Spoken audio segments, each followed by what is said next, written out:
Espero que el tema les resulte interesante. Vamos a hablar un poquito de empleo, vamos a hablar un poquito de la economía, de cómo podemos resolver algunos problemas que tenemos a través del sano pensamiento económico y los buenos valores humanos, ¿no? Me pongo más o menos 25 minutos, puse 25 horas, así que no, ahí va, listo. Va a durar mucho. Tenía pensado hacer un pequeño ejercicio, pero como no me da mucho el espacio, vamos a imaginar el ejercicio, ¿no? Yo lo que les iba a pedir es que, por ejemplo, 2 voluntarios pasaran al frente. Entonces imaginemos que uno de los voluntarios del público está de este lado parado y otro de los voluntarios del público está de este lado parado, ¿sí? Y entonces lo que les iba a pedir es, bueno, tiremos, pero iba a ser un lío, ¿no? Tiremos todas las mochilas y carteras que hayamos traído acá al medio, ¿no? Y entonces está planteada la situación. Tenemos una persona acá, tenemos otra ahí y tenemos un camino lleno de obstáculos, como se ve en la imagen. Bueno, y tenemos el desafío de llevar a la persona de la derecha hacia el lado izquierdo. Bien, frente a ese problema tenemos 2 soluciones posibles. La solución socialista intervencionista y la solución liberal. Entonces, ¿cuál sería la solución del intervencionismo a este dilema de la persona que quiere pasar del lado A al lado B en un camino lleno de obstáculos? Bueno, uno podría decir, bueno, te venís acá, te pones atrás y le das un empujón. Bueno, puede ser, lo empujaste, seguro que se tropieza, se cae, por ahí se para de vuelta y llega. Ok, es una de las soluciones intervencionistas, viene el Estado, empuja.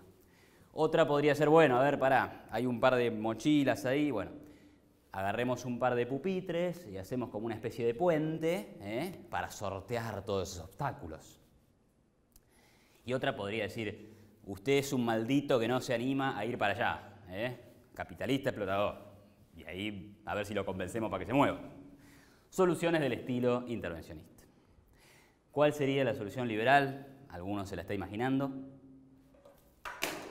Es bastante práctica y sencilla y consiste en venir y correr las mochilas. Corremos los obstáculos y uno camina libremente de un lado hacia el otro. Bien, espero que ese ejemplo nos sirva para acompañar el espíritu de esta charla, ¿no? ¿Por qué decimos que queremos crear 300.000 empleos? Este número sale de una pretensión o de una idea que anunció hace muy poco tiempo el ministro Jorge Triaca. Estamos hablando de empleo joven, es decir, el empleo o el desempleo, que afecta a esas personas que tienen entre 15 y 24 años, ¿no? Entonces acá Triaca, que es ministro de Trabajo de la Nación, planteó que van a crear unos 300.000 puestos de trabajo, pero a la manera intervencionista. Es decir, un sistema de pasantías alentado por el Estado y las hacemos obligatorias y metemos un subsidio. Bueno, ya vamos a ver un poco este punto, ¿no? Lo que queremos mostrar acá es que podemos conseguir eso y mucho más con otros esquemas. Estamos pensando en poner pupitres encima cuando en realidad lo que tenemos que hacer es ver qué tipo de camino tenemos que cruzar. Hablemos un poquito del desempleo joven, ¿no? El desempleo joven es un tema que a nivel global siempre es mayor que el desempleo promedio. Ahí ven un gráfico con datos de la OCDE, es decir, la Organización para la Cooperación y el Desarrollo Económico, si no me equivoco, y vemos que el desempleo mundial es del 5,7%, o el desempleo en la OCDE, mientras que el desempleo joven, es decir, este que afecta a las personas que quieren trabajar pero no lo consiguen entre 15 y 24 años, es del 13,1%, es decir, estamos hablando de una tasa que es del doble para el empleo joven. Bueno, la verdad es que hay algunas explicaciones, digamos, a nivel micro, a nivel de análisis de la empresa y de los propios jóvenes, que explican esta situación. Digamos, es normal que se encuentre esto, es decir, no es un tema solamente argentino, ¿no? Es decir, es algo que pasa en el mundo, bueno, ¿por qué?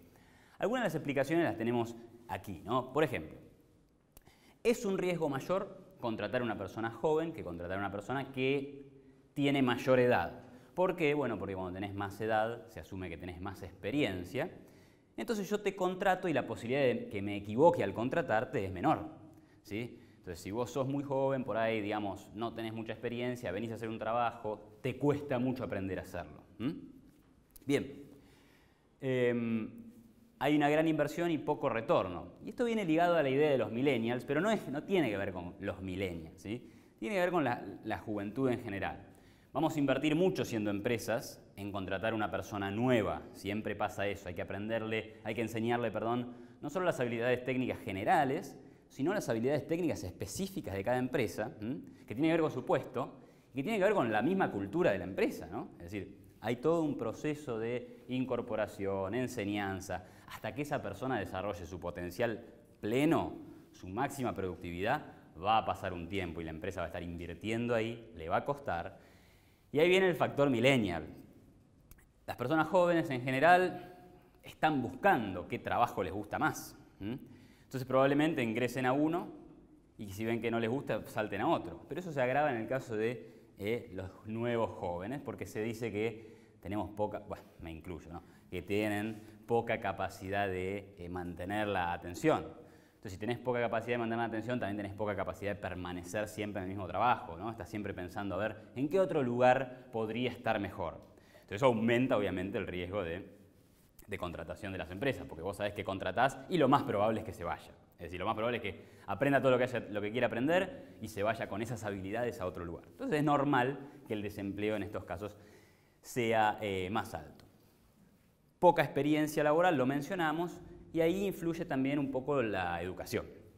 Lo que las personas que saben y estudian este tema dicen es, bueno, mira, lo que pasa con los chicos es que salen de los colegios poco formados para el mercado laboral. ¿Quién dice esto? Nada menos que un alto ejecutivo de ADECO, una multinacional de los recursos humanos, que plantea lo siguiente: los sistemas educativos actuales no pueden mantenerse a la altura de las necesidades del mercado. En el mundo del trabajo el constante perfeccionamiento es esencial. Entonces, digamos que una mirada de consenso podría ser: mejoremos la calidad de la enseñanza, démosle a los chicos mejores herramientas para desenvolverse en el mercado y en las empresas, y seguramente mejoremos estos números de desempleo joven, ¿sí? Esto podría ser una mirada de consenso, pero si ustedes ven lo que ha pasado hace semanas en Argentina, verán que plantear una cosa como esta es prácticamente equivalente a decir que queremos que mañana se incendie el país, ¿no? Porque una de las pancartas que aparecía dando vueltas en este contexto de la toma de colegios iba precisamente en el sentido contrario, ¿no? Es decir, esta chica planteaba, no sé si se lee bien, no queremos escuelas funcionales a las necesidades del mercado. Bueno, y al mismo tiempo querés que baje el desempleo joven, digamos, que hay una pequeña contradicción ahí, porque la manera de que vos estés empleado es que respondas a las necesidades de las empresas, digamos. Si vos no le haces un favor a una empresa, ella tampoco te lo va a hacer a vos contratándote y dándote empleo y formación. Así que tenemos una primera traba. Pero bueno, eso es el escenario más bien micro, ¿no?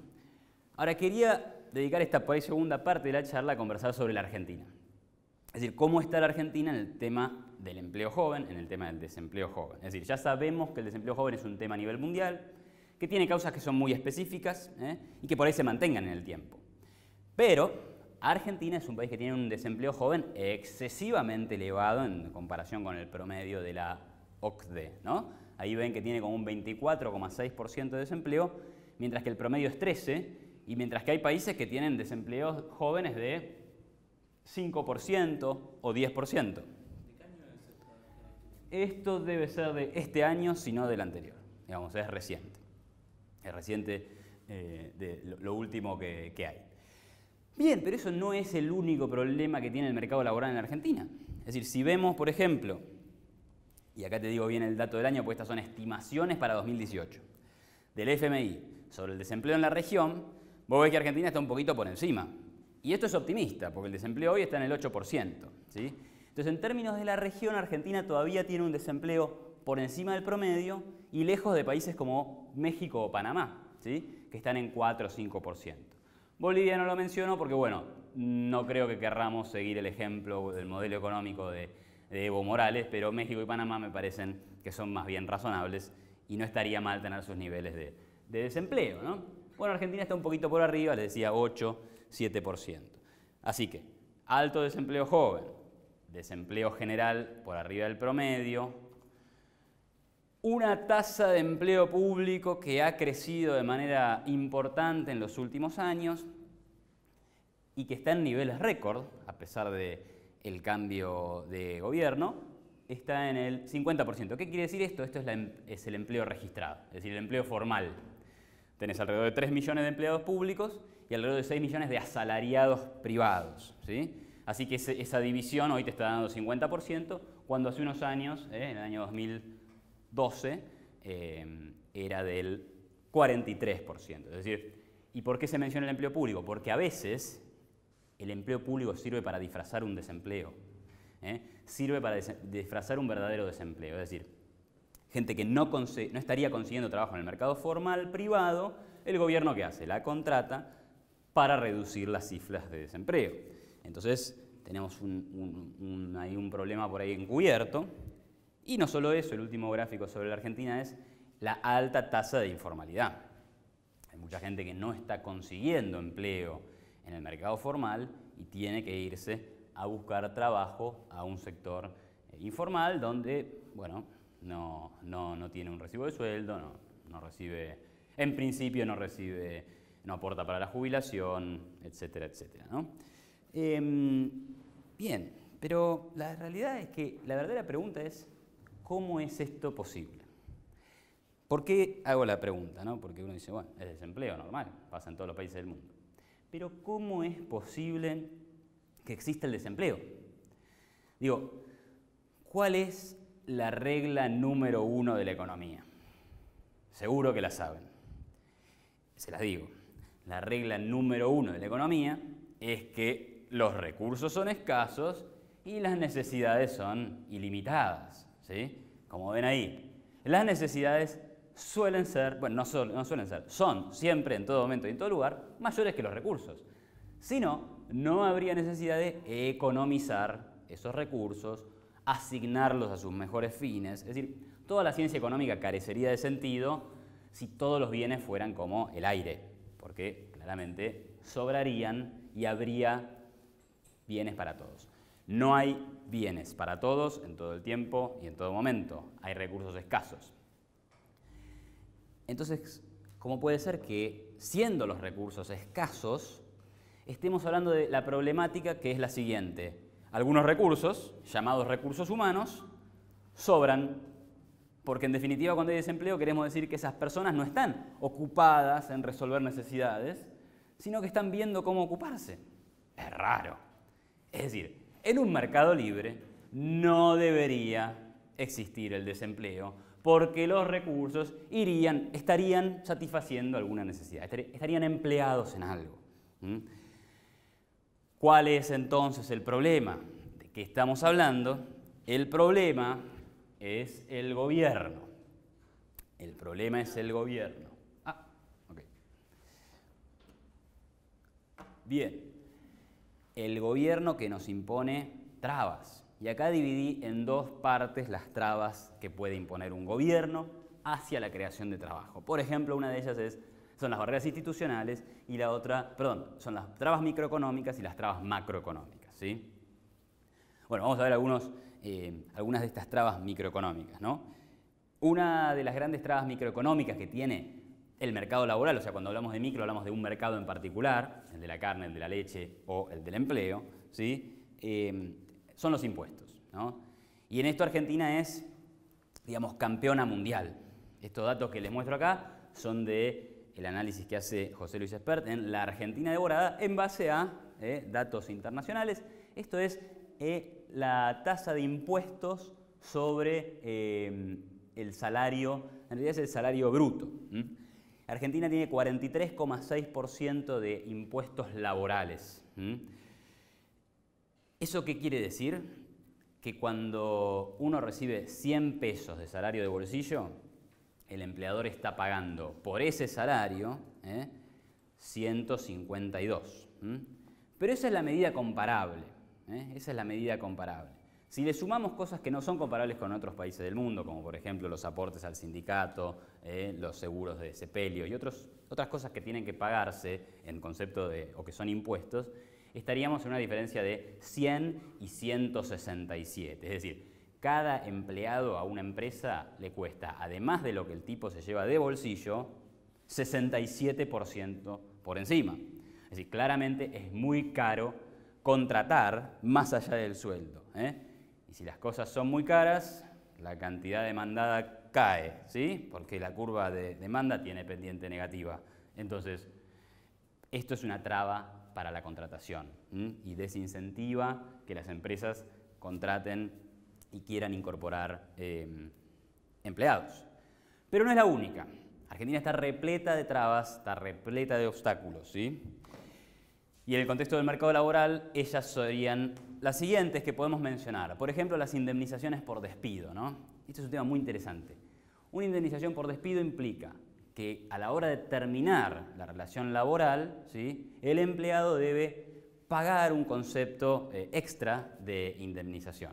Cuando ya es bastante, digamos, lastimosa la situación de despedir a alguien, a menos que ese empleado, digamos, bueno, se haya portado mal, digamos, en general las empresas despiden cuando están en una situación de crisis, entonces, digamos, no es feliz. Si encima las castigamos por despedir, ¿qué hacemos? Estamos generando una traba a la rotura de un contrato. Pero la traba a la rotura de un contrato me desincentiva a hacer ese contrato.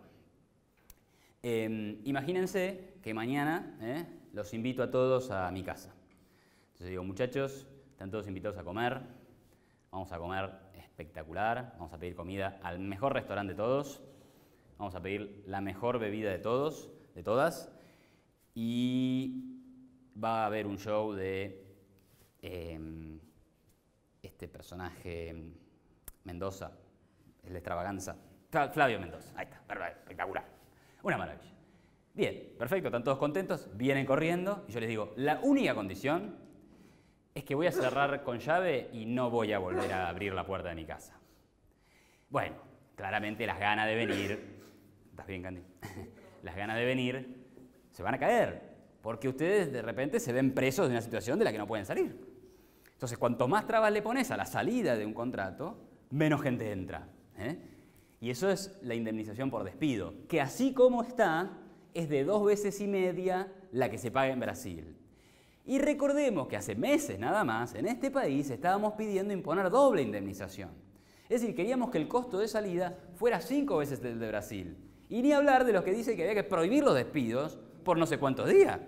Porque eso llevaba a infinito el costo de salir, ¿sí? Era como yo les dijera, los invito a mi cárcel. Y se quedan ahí para toda la vida. Es fantástico. Nadie quiere venir.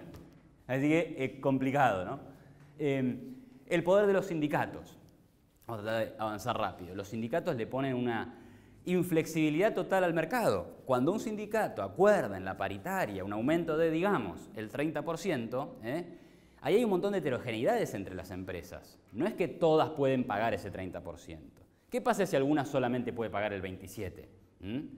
La condenamos a la quiebra o la condenamos a despedir a algunas personas como para que las cuentas le cierren. Es decir, el poder que se le da a los sindicatos en la legislación laboral, que dicho sea de paso, tiene mucho de la Carta del Lavoro de los años 40 en Italia, genera una inflexibilidad que dificulta la contratación y fomenta el desempleo. Los salarios mínimos no son una barrera a partir de la cual los trabajadores empiezan a ganar plata, no son un piso a través del cual los trabajadores empiezan a ganar dinero, sino que son una barrera que hay que sortear. Son una barrera que hay que sortear para ingresar al mercado de trabajo. ¿Y a quién se le ocurre? ¿No queremos generar empleo? Digo, ¿para qué vamos a poner una traba para entrar al mercado laboral? Bueno, eso es lo que son. Y ahí tenemos el gráfico de cuánto aumentó en estos últimos años, ¿no? Desde el 2004 que se reactivó lo que se llamaba el Consejo del Salario. Bueno, en dólares se ha multiplicado por 2, es decir, ha aumentado 207% el salario mínimo en dólares, ¿sí? Entonces, claramente esto es un problema para la contratación, lo mismo que las restricciones del artículo 14 bis o lo que se llama la industria del juicio, o más generalmente el red tape, es decir, esas regulaciones y trabas y permisos que tienen que pedir las empresas para establecerse, ¿sí? Cuando le dificultamos la vida a las empresas, hay menos empresas y por tanto menos demanda de trabajo, que es algo que vamos a a ver en un ratito. Ahora bien, finalmente, ¿qué estamos diciendo acá? Le ponemos impuestos, le ponemos trabas, le ponemos regulaciones a la creación de empleo, al mercado laboral. Y eso termina generando desempleo. ¿Qué hay que hacer con todo esto? Hay que eliminarlo. Es decir, en una situación ideal, ni impuestos, ni salario mínimo, ni indemnizaciones. Nada de eso tiene razón de ser. Ni sindicatos con fuerza de ley. A lo sumo, sindicatos voluntarios y se puede decidir la empresa si acepta o no, etcétera, etcétera, etcétera. Es decir, libertad, libertad de contratación. Todas las personas pueden contratar libremente con su empleador y eso generaría menores trabas para ingresar en los mercados laborales. Entonces es un postulado relativamente razonable, ¿no? Bueno, algunos dirán, no, esto no es razonable, esto es muy fuerte y es muy extremo. Pero veamos qué nos dicen los datos sobre estas propuestas. ¿Qué pasa cuando los mercados laborales son más libres? Es decir, ¿qué pasa cuando hay mucha más flexibilidad en la relación empleador-empleado? Bueno, lo que pasa es que hay menos empleo joven, por ejemplo. Cuando uno relaciona la libertad del mercado laboral en diversos países con la tasa de desempleo joven, ve que hay una relación negativa. Es decir, a mayor libertad laboral, menos es el desempleo entre los jóvenes. A menores rigideces del mercado laboral, que esto es lo que se ve en este segundo gráfico, menor es el llamado desempleo de largo plazo. Y acá tenemos una muestra de países desarrollados. Italia, Grecia y España son países con mercados laborales muy rígidos. Y el desempleo de largo plazo es más grande. ¿Y qué es ese desempleo de largo plazo? Es la situación en la que un desempleado está más de 12 meses en situación de desempleo. Se compara desempleados de más de 12 meses con desempleo sobre el total de los desempleados. ¿Sí? Entonces habla de la dificultad de reincorporarte al mercado laboral una vez que te quedaste afuera. Entonces fíjense lo paradójico. A medida que más cerramos el mercado laboral, a medida que más queremos proteger a los trabajadores, más los excluimos. Es una interesante paradoja de nuestros intervencionistas. Ahora, cuando proponemos libertad, ¿qué nos dicen? ¿Qué nos dicen los políticos? El ministro de Trabajo de Uruguay, por ejemplo, afirmó recientemente que si vale más un acuerdo individual entre un empleado y un patrón que una ley o un convenio, entonces retrocedimos 2 o 3 siglos y eso no será solo para los brasileños. Bueno, esto es todo lo que está mal con las legislaciones laborales en Argentina y en el mundo. Esta frase resume todo lo que está mal, porque básicamente es, a mí no me interesan los acuerdos voluntarios privados.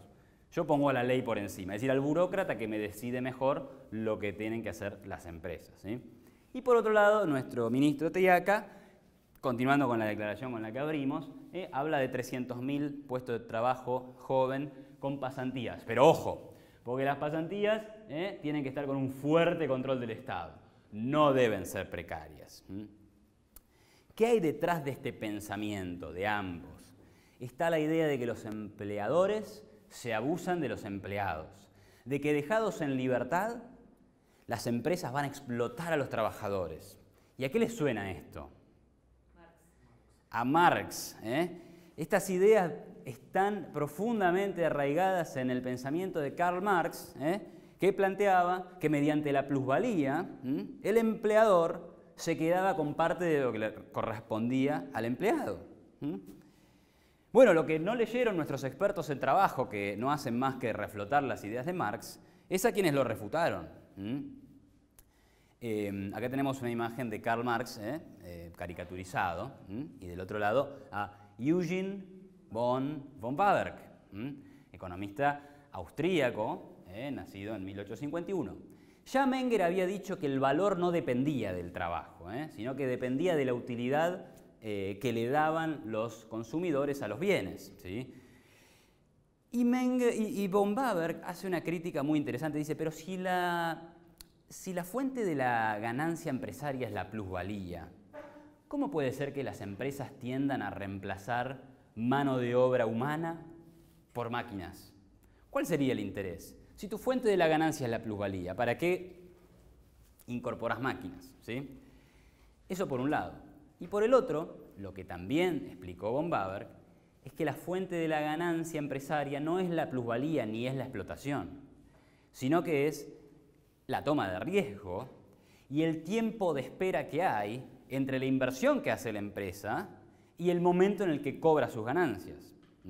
A los empleados se les paga, digamos, al fin del mes, ¿sí? Pero el valor de la producción esa, hasta que se venda el producto, tarda un tiempo, ¿sí? Y ese es el tiempo que espera el capitalista, esperando que le vaya bien, esperando que la gente compre sus productos. ¿Quién lo compensa a él? La compensación es esa ganancia que si todo sale bien, la recibe, pero no es la explotación del trabajador. Bien, llegado a este punto podemos pasar a las trabas macroeconómicas, a los problemas más macro que tenemos, y que iría ya en la parte final de la presentación. Vamos más o menos bien con el tiempo, creo que en 5 minutos puedo resumir esto. Porque otra de las preguntas fundamentales que quiero que nos planteemos acá es, ¿está bien plantearse que queremos crear empleo? No, no hay que crear empleo. No tenemos que plantearnos que tenemos que crear empleo. Lo que tenemos que crear es valor. Fíjense, crear empleo es muy fácil. Mañana mismo el presidente Mauricio Macri dice, vamos a destruir toda la maquinaria del país. Se destruye, no hay más máquinas, no hay más computadoras, se acabaron los PowerPoint, se acabó todo, los celulares, todo. Y además prohibimos las importaciones. Lo que quería Massa, vamos, 365 días sin importaciones y más también, perfecto. Bueno, obviamente que al otro día estamos todos empleados. Primero, destruyendo máquinas. Bien, tenemos que destruirlas. Y una vez que las destruyamos, tenemos que trabajar para fabricar las cosas que antes hacían las máquinas. Y para fabricar las cosas que antes llegaban del extranjero ya producidas. Es decir, claramente que vamos a tener empleo, ¿no?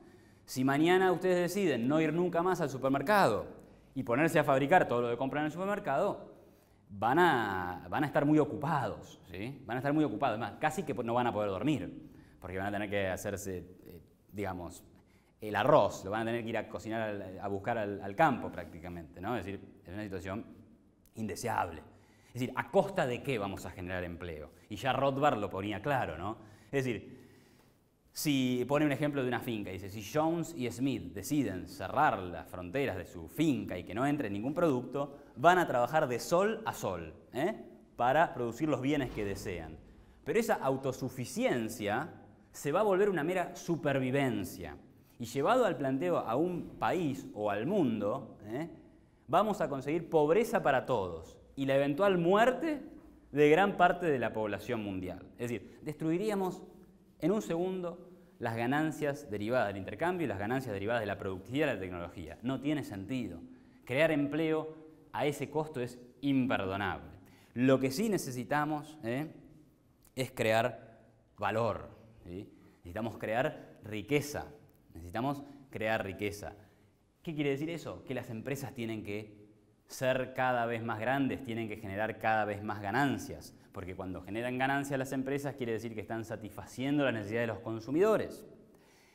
El punto, el problema, y acá vuelve a aparecer el gobierno, es que en esta ecuación de valor de las empresas aparece, por un lado, los ingresos derivados del consumo de los clientes, y por otro lado, aparecen los costos, ¿sí? La empresa tiene un costo de materia prima, un costo salarial, etc. Pero hay costos que no domina la empresa, que son los que se ven en esta pequeña ecuación simplificada. Hay costos salariales, están el resto de los costos laborales, los impuestos que mencionábamos, están los costos logísticos, están los costos regulatorios, y la T del fondo es la T del costo tributario, el peso de los impuestos. Mientras que abajo descontamos un flujo de ingresos a una tasa de interés y ahí viene el riesgo país. Entonces fíjense cómo de repente cuestiones que se hablan todos los días, como los impuestos, el riesgo país, la inflación, etcétera, etcétera, van a influir en nuestra ecuación de ganancias de las empresas. Y estas son las trabas macroeconómicas que impone el gobierno. Inflación, déficit fiscal, controles de precios, falta de respeto por los derechos de la propiedad. Y en Argentina, crisis permanente. ¿Qué quiere decir crisis permanente? Acá tienen un gráfico del crecimiento económico de la Argentina comparado con Australia.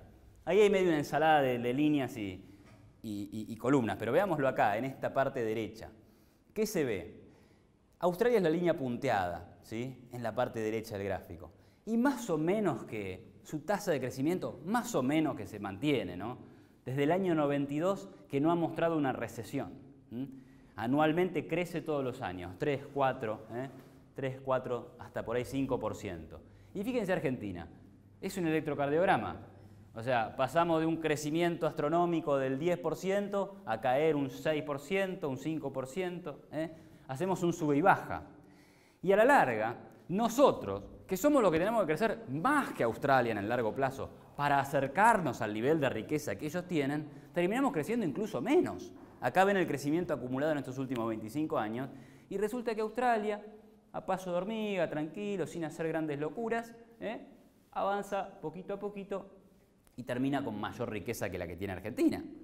Entonces, la inestabilidad macroeconómica es un problema.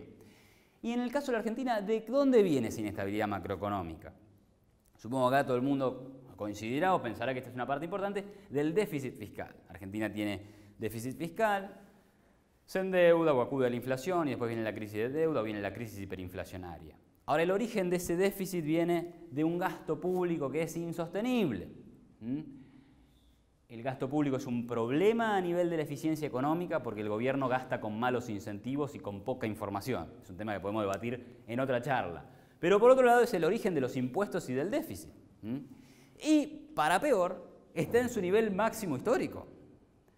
Según datos oficiales a 2015, en el 47% del PBI. Es decir, tenemos un gasto público que no lo tiene ni Suecia, con los servicios públicos de los que gozamos, ¿no?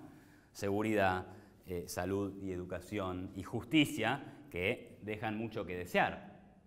Ahora decimos que el gasto es el origen de los impuestos y en impuestos somos nada menos que subcampeones del mundo.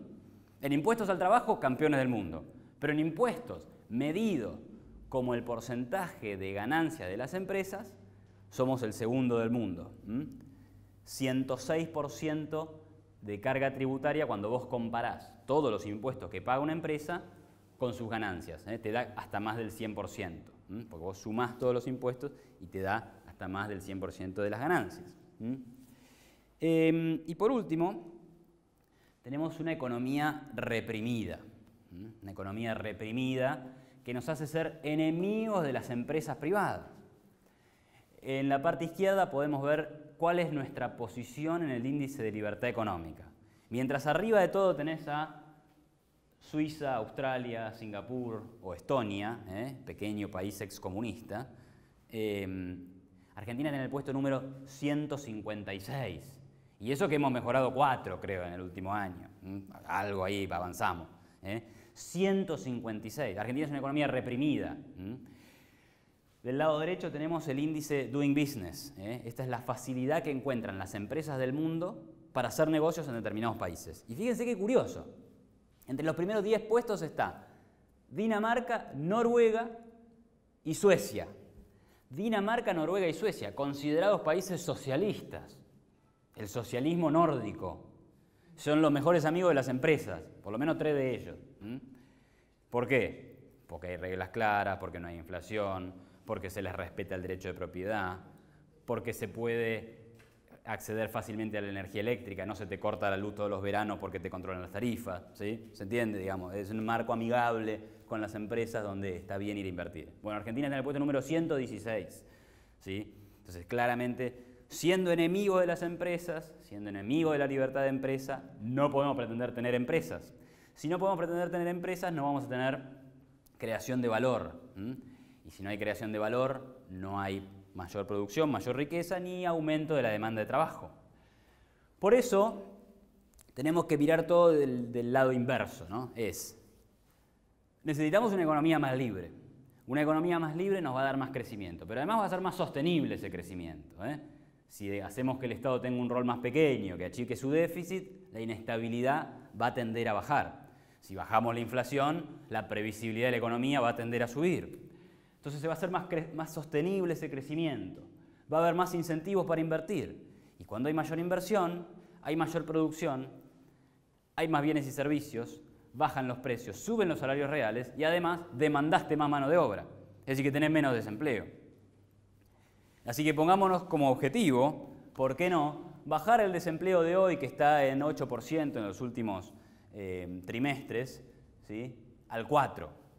No vamos a crear, digamos, 300.000 empleos, sino que podríamos estar creando, a datos de hoy, 750.000 puestos de trabajo. Pero esto puede ser mucho mayor, porque la cantidad de gente puede ir ingresando al mercado de trabajo. Porque hay mucha gente hoy que por ahí no está buscando trabajo.